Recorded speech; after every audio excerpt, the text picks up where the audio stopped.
Alrighty, so just a quick update here on the Innovative Marine 25-gallon Lagoon.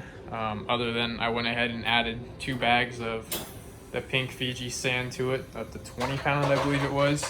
I went ahead and I upgraded the stock pump. I just swapped it out for it's an Aqueon AQ 1200 model.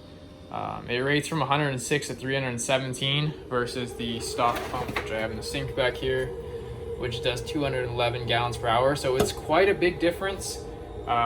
It's always nice to have more flow, and then the fact that it's adjustable, you can tone it down if you need it, but it's really circulating the water well.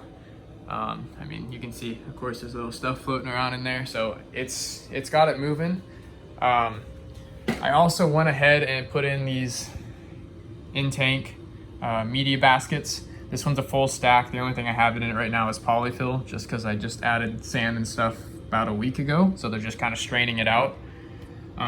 This one's kind of cool. This is actually a box that you would put Chaeto in, and it grows from top to bottom, and then you can just kind of cut it as it overgrows and keep it healthy. Just trim it back a bit.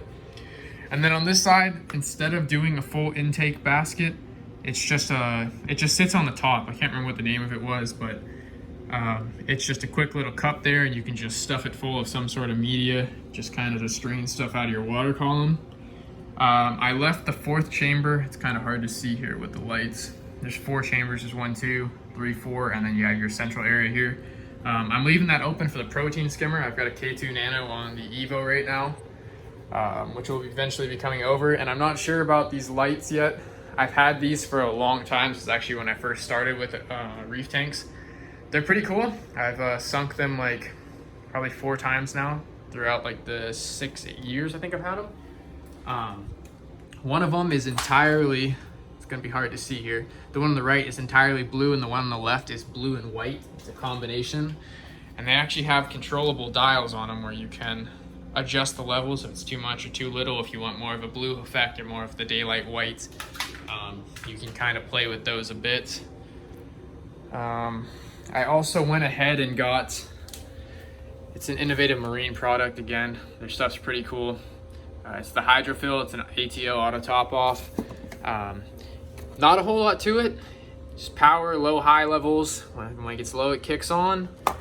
It's a manual kind of adjustment here.